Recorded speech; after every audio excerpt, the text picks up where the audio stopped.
everyone! Welcome back muli dito sa ating YouTube channel. Naway nasa mabuti po kayong kalagayan kasama ang inyong mga mahal sa buhay. At para naman sa mga subscribers natin, nasa ibayong dagat, nasa malayo, isang malaking sakripisyo ang ginawa upang may mabago ang kanilang buhay at buhay ng kanilang pamilya. Dasal ko po lagi ang inyong kaligtasan. And of course, dasal ko ang abundance. Dasal ko ang safety. Dasal ko rin at kiniklaim at ina-affirm ko rin ang tagumpay nating lahat on this April 1st. Unang araw ng Abril, unang live on Abril, i-claim natin that April will bring us good news. April will bring us hindi lamang good news, but includes also best opportunities na ibibigay ni Lord ngayong April. By the way, sa mga gustong magpaabot ng kanilang tulong, kasi ang iniipon ko ngayon, ang mga pambili ng notebook at lapis. Okay? Kasi lalagyan natin ng notebook at lapis po ang notebook, lapis, ballpen at papel, ang mga bag na iyan. Sa may mga extra dyan, handa po tayo na tanggapin yung inyong mga tulong para sa bag ng pag-asa. Ang mga impormasyon ay nasa screen po natin ha. For those who can transfer through our CBC or BPI o di naman kaya GCash, nandyan lang po sa screen natin. Sa vlog natin tonight, pag-uusapan natin ang Feng Shui Guide para mas gawing maswerte ang inyong mga kusina. Ito'y gabay for those who have plans to do renovation o may mga nagpapagawa ng kanilang ongoing ang construction ng kanilang tahanan o may kakilala sila, anak nila, kapatid nila ang ongoing ang pagpapagawa ng kanilang mga tahanan, pagsasaayos ng kanilang mga tahanan. Napakahalaga na alam natin ang tamang lokasyon, tamang positioning. Sa mga oras at panahon na mararamdaman ng buong pamilya ang hirap ng buhay, hirap ang pagpasok ng pera. Kung nakakapag-grocery kayo, hindi nagkakasya, nauubos agad. So, that itself, ang pinakauna nyong titingnan, ang pinakauna nyong dapat i-check ang inyong mga kusina. For this vlog, I will be giving you the guidelines na ifa-follow ninyo when designing and when setting up your kitchen. Okay? Pinakauna na paalala para sa inyo, kung nagpapagawa kayo ng kusina, plano nyo mag-renovate, you are saving money for next year. Magpapagawa kayo, ipapaayos nyo yung bahay ninyo. Sa mga kamag-anak natin, mga mahal kong subscribers, sa mga mahal nating subscribers na nasa abroad, who's saving money para ipadala sa Pilipinas kasi may planong ipaayos ang kanilang mga tahanan, isa sa konsiderasyon na dapat niyong ilagay sa puso't isipan na ang kusina ay dapat nasa pinakalikod na bahagi ng inyong tahanan. Kung ito ay layout, kung ito ay drawing, syempre may plano kayo, nagdo-drawing kayo, kasama yung architect at yung engineer ninyo, yung mga taong tutulong sa inyo, ma-realize yung dream house ninyo. Pinakaunang konsiderasyon ay dapat ang ating mga kusina ay nasa pinakadulong bahagi, likod na dulong bahagi ng ating tahanan when we lay out our houses. Okay? Pag ang kusina natin ay malapit sa main entrance natin, ano ba ang epekto nito? Ang epekto nito ay lumalabas agad, nauubos agad ang blessings na dumarating sa buhay natin. Kung pagkabukas mo ng pintuan, kusina agad. Okay? We're talking about house and lot. Okay?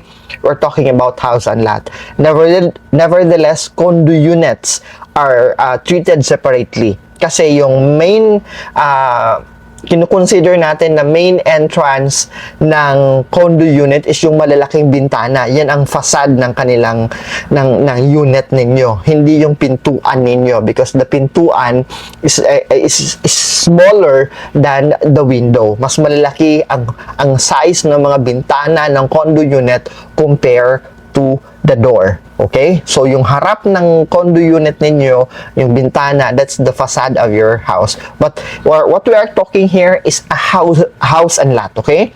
House and lot, pag mag-layout po tayo, bakit, Sir Franz, mas maganda na nasa likod ng tahanan natin ang mga kusina? Because of the fire element brought by the kitchen stove, yung mga lutuan natin. From the kitchen stove, to the gas ranges, to the oven, to the microwave, to the oven toasters. These equipments and machines are a symbol of fire element ng tahanan natin. Ngayon, kung ang tahanan ninyo, house and lot ninyo, ang kusina ay malapit sa main entrance, ibig sabihin, ito ay sumisimbolo na hindi magtatagal ang pera at kayamanan. The wealth will not stay long in your pocket, in your bank account, or in general sa buhay ninyo. Kasi malapit lang ito at lalabas lang ito ng ganun kadali. So, madaling maubos ang blessings, madaling maubos ang pera, madaling maubos yung food. So, better to have the house on the backmost part of the layout ng inyong tahanan. Pag nasa gitna naman, mahirap din po kung ang layout ng inyong tahanan ay nasa gitna ang kusina, because it creates an imbalance and distraction on the flow in the in the movement of the energy sa loob ng ating tahanan. And on 2025, so 2025 alone, kung 2025 ang titingnan natin, kailangan walang movement, walang fire element ang gitnang bahagi ng ating tahanan, because for the year 2025, the sickness, the illness star ay nasa gitna. So, yun ang dapat nating pakatandaan. Sunod na gabay na ibibigay ko sa inyo patungkol sa pag-layout, tamang pag-layout ng ating kusina. Mga konsiderasyon na dapat pag-isipan pag nagpapagawa tayo o nag-aayos tayo ng ating mga tahanan. Iwasan na halimbawa you are having 2 to 3 stories or floor na bahay. Iwasan nyo po na nakatapat sa higaan or bedroom ang kusina. That's why it's always best na nasa pinakadulo siya, because it's okay na yung nakatapat sa second floor is ang baba is sala, dining area, office, di ba? Entertainment area, okay lang yon.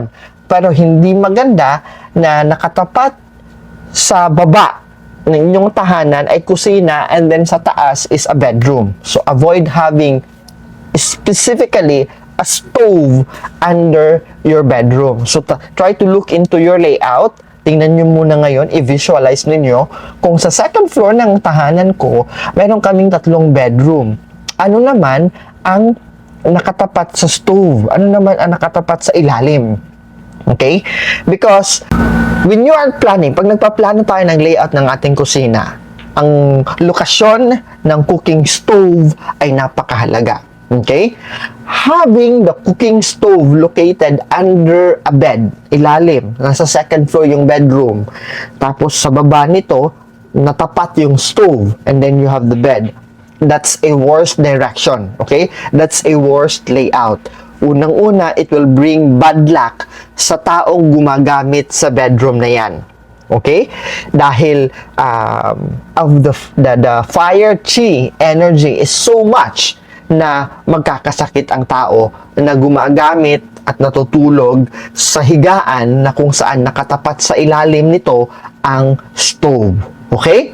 So, ano naman po ang remedy? Anong remedyo? Temporary solution, band-aid solution, pansamantalang solution, Sir Franz, para maibsan yung fire chi na sinasabi mo, the extreme fire chi. Unang-una, Pag wala at hindi ginagamit ang mga stove, mas mainam ay bumili kayo ng malaking chopping board, wood, okay? Wooden chopping board to cover the burners with a wood chopping board. Pangalawa, you can place some crystals. Hindi maliliit ha, but it should be big crystals under your bed. Kung ang inyong higaan, ilalim nito, nasa ground floor, ay stove, nakatapat yung stove, maganda maglagay kayo as a band-aid solution, temporary, habang naghahanap pa kayo ng budget para maka-rearrange kayo, para maka-renovate kayo, para makapaglipat. Pwede kayong maglagay ng kristal sa ilalim ng higaan. Anong kristal ang very appropriate sa ilalim ng higaan? A jade crystal is a good one. Dapat malaki. Hindi bracelet lang, hindi pendant lang. But it could be a raw, big na crystal na jade ang pwede nyong ilagay sa ilalim ng inyong mga higaan. Kung nakatapat dito ang inyong mga stove sa ilalim. Okay. Another paalala, ang inyong mga higaan, pintuan, the door of your bedroom and the door of your toilet, either, okay? Isa sa mga ito, bedroom door or toilet door, dapat hindi nakaharap sa kusina. Kasi syempre, may mga tahanan tayo, may mga layout ng tahanan na bungalow houses. Ibig sabihin, walang second floor. Lahat ay nasa baba. Lahat ay nasa the same level, the same floor level. From sala set to dining area to bedroom, lahat nandyan lang. So, iwasan nyo na lang po ha, kung magli-layout, magpapagawa kayo ng tahanan o magpaparenovate kayo, isang konsiderasyon na dapat nyong pag-isipan, dapat walang kwarto, walang pintuan ng kwarto ang nakaharap sa kusina. Na pagbukas mo, you are sleeping on that bedroom, even yung mga yaya natin ha, kasi syempre mga yaya natin, inaasahan natin sila. Dapat hindi sila magkakasakit, dapat hindi sila manghihina, kasi umaasa tayo sa kanila to prepare our food, maglinis ng tahanan, maglaba. So be careful din po kayo, kasi kadalasan na ina-assign natin na bedroom, ang binibigay natin na bedroom na malapit sa kusina ay para sa mga yaya, sa mga driver natin. So, mas mainam na hindi nakaharap ang pintuan ng kanilang silid-tulugan sa kusina. Lalong-lalo na kung ito'y nakaharap sa lababo o di naman kaya sa stove. Iwasan nyo po yan. Iwasan nyo rin po na yung toilet, okay? Yung comfort room ay nakaharap na may comfort room o may CR na nakaharap, nakatapat sa inyong kusina. We are referring to talagang tapat na tapat sa stove. Pagbukas mo ng CR, pagkatapos mo maligo o pagkatapos mo mag-poop, pagbukas mo ng pintuan, nakikita mo agad ay stove. Talagang tapat na tapat. O di naman kaya pagbukas mo ng pintuan, tapat na tapat ang lababo. So, hindi yan maganda. So, do some rearrangement, ika nga. And if you are saving a budget, i-take note ninyo, isulat nyo ngayon itong mga paalala, itong mga gabay na binibigay ko sa inyo para magamit nyo po ito. Okay? When you are doing the layout at you are ready sa pagpa-renovate o pagpagawa ng tahanan ninyo. At kung bibili kayo ng mga ready to occupy na mga tahanan, itong layout na sinasabi ko ngayon, itong gabay na sinasabi ko ngayon, isa ito sa mga dapat isaisip ninyo, i-consider ninyo kung magkakaroon kayo ng site visit, bibisitahin nyo yung house and lot na binibenta sa inyo. Tingnan nyo muna, unang-una ang kusina. Saan ba ito nakatapat? Ano ba yung mga rooms na nakapalibot dito? Sa second floor nito? You're looking into yung mga paalala na binigay ko bago lang. Next, iwasan nyo po na yung main door ninyo, pag sinabi nating main door, pangunahing pintuan kung saan kayo at ang mga bisita ay pumapasok. Okay? So, mula sa gate ninyo, kung may gate man ang tahanan ninyo, pagbukas ninyo, andyan na. Kusina na agad, ang bubungad agad-agad, di ba? Kahit sabihin natin malayo, pero pagbukas mo, kusina nakatapat sa kusina. the main door ng ating mga tahanan should never face the entrance to the kitchen. Okay? Because ang in feng shui, this leads to hindi inaasahang paggastos, hindi inaasahang bills, hindi inaasahang paglabas ng pera. This is also why having an open concept na home kitchen ay hindi maganda. Like yung modern houses ngayon, di ba? The open concept na connected lang, walang wall. Talagang from sala set, kusina na agad. From sala set, dining table na agad. Walang partition. So that leads actually to unnecessary na mga bills, unnecessary rin na paggagastos, mga emergency na magpapalabas kayo ng pera na hindi nyo makontrol-control. That's because pagpasok nyo ng main door ninyo, ayan na, bumungad agad. Walang barrier, kusina na agad. So, yan ang isa sa mga paalala na kailangan nyong i-consider when doing the layout kung babaguhin nyo yung tahanan ninyo ngayon. Another na kailangan i-consider natin when we are layouting, constructing or bibili kayo ng tahanan, iwasan nyo po na may mga beam, yung posting na kahiga, na exposed, na nakikita. Avoid na exposed overhead beams, yung kung saan yung second floor ay kumukuha ng lakas. We call that as beam. Okay? Overexposed overhead beams.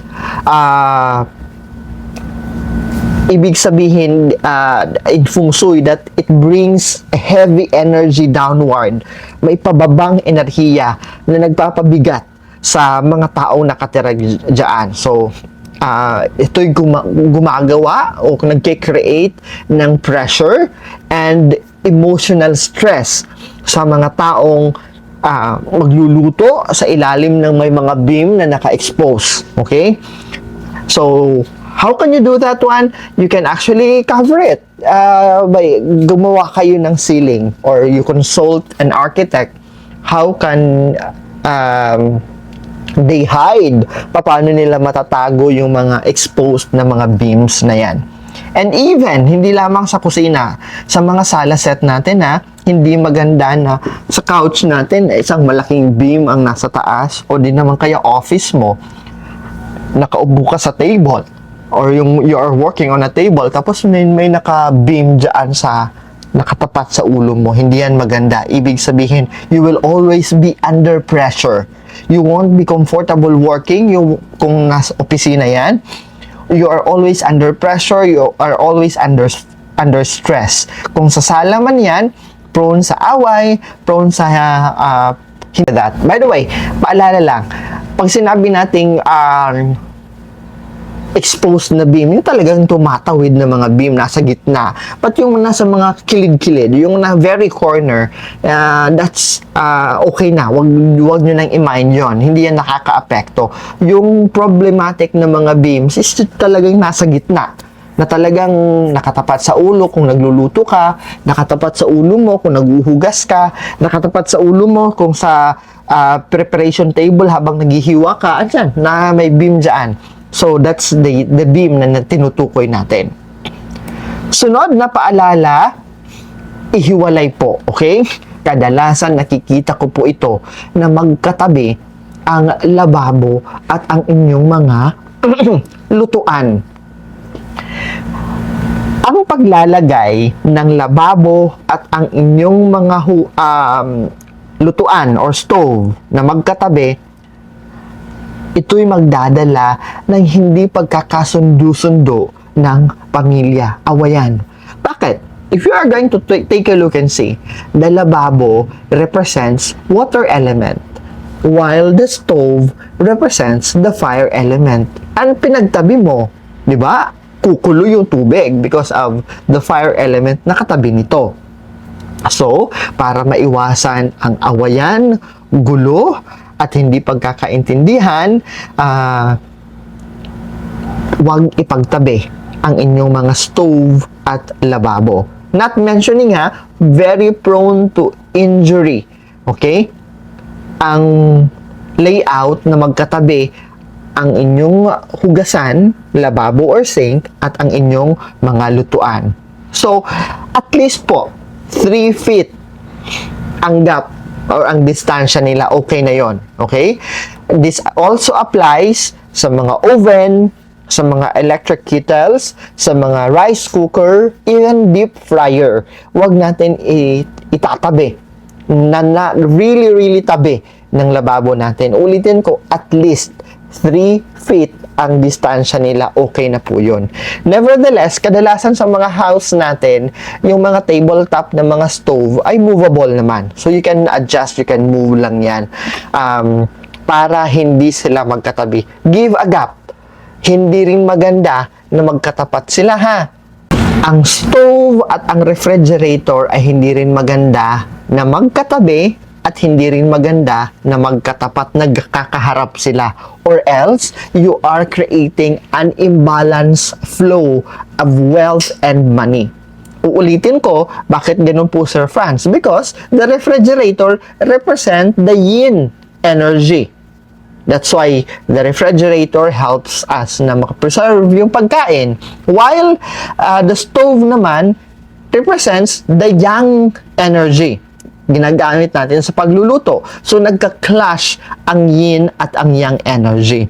Kung magkaharap sila, o di naman kaya kung magkatabi sila.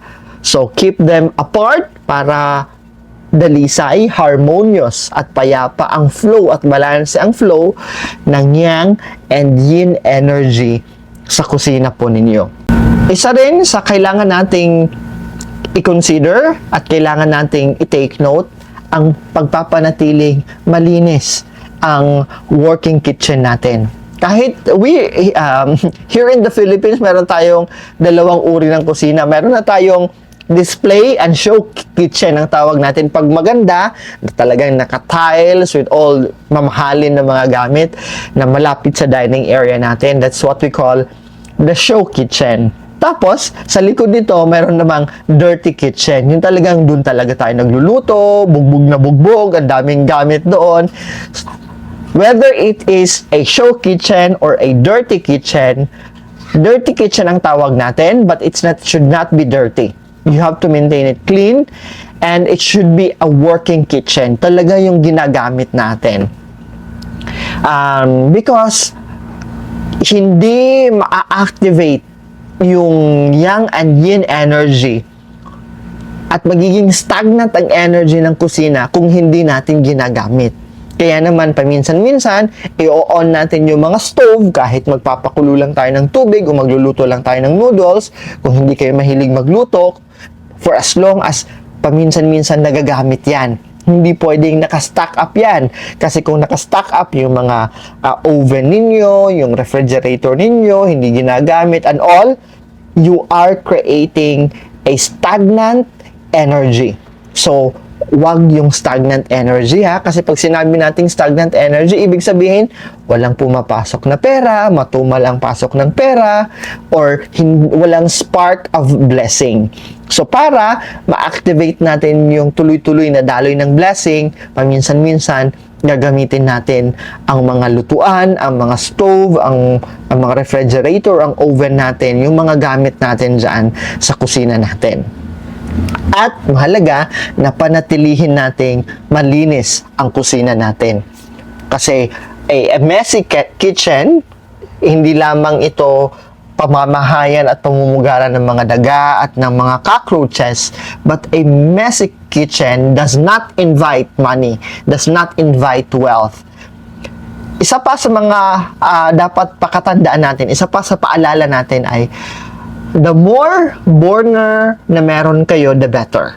Okay? Mas maraming burner, stove burner, mas maganda. Okay? Kung bibili kayo, may plano kayong palitan o may plano kayong magdagdag ng stove burner ninyo, mas maraming burner, mas maganda. Kasi the stove burner symbolizes source of income.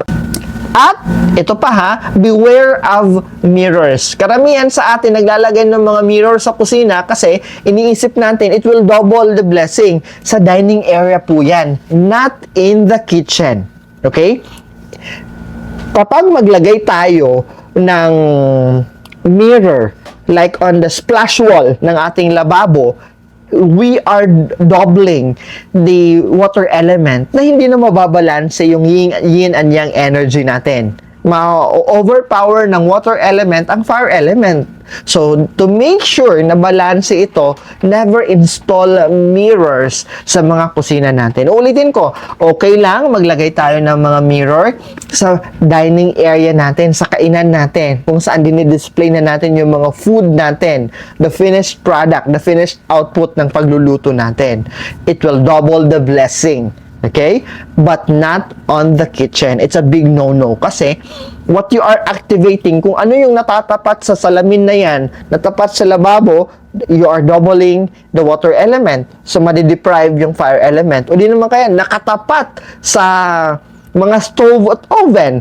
Ibig sabihin, mas pinalalakas mo yung fire energy. So, nadideprive, lumiliit yung water element. So, masyadong hindi na balanse. Okay? So, para walang awayan, walang mainit ang ulo sa inyong tahanan, at hindi pahirapan ang pasok ng blessing, make sure balansehin natin the yin and the yang energy, and make sure din po na hindi kayo maglalagay ng mga salamin sa kusina ninyo. Okay? Nag-gets niyo po ba? I know you are smart enough to understand that one, kaya yun. Ngayon, kung ang dining area ninyo ay nakatapat sa kusina, wag na lang kayong maglagay ng salamin. Okay? Kasi kung wall yan, malaking wall, tapos harapan nito is kusina, ang nire-reflect ng salamin is kusina, hindi yan maganda. Unless separate yung dining area ninyo, it's a separate layout, yun. Doon sa dining area na yan, maglagay kayo ng salamin, but not in the kitchen. And last but not the least, iwasan lang po natin maglagay tayo ng mga halaman sa kusina natin. So, lalong-lalo na maraming kusina ang binibisita ko na you know, this built-in cabinet, di ba? We have this mga stove, mga preparation area, tapos merong mga built-in cabinets dyan sa taas, hanging cabinets dyan. Doon natin nilalagay, doon natin tinatago yung mga mamahaling plato, baso, etc. Tapos, sa pinakatuktok ng on the top of the built-in cabinet, nagde-decorate tayo ng mga plants. Kadalasang plants ang nilalagay pa ay mga plastic na mga plants. Awan sa awan ng Diyos po, please do not decorate plants, both plastic and buhay na halaman. Okay? Because if you are going to take a look into the 5 element in Feng Shui, the plant symbolizes the wood energy. Okay? Or the wood element. Paano natin palalakasin ang fire sa pamamagitan ng wood, di ba? So, maigiging imbalance ang yin and yang energy natin sa loob ng kusina natin. So, let's avoid placing plants on our kitchen. Even painting ng mga plants, iwasan natin yan sa kusina natin. Let's make use of the kusina really na pang kusina talaga siya. Okay? Decoration of the plants, dito na tayo sa dining area natin. Dito sa sala natin, sa mga terrace natin, okay lang yung mga plants na yan. But not on our kitchen.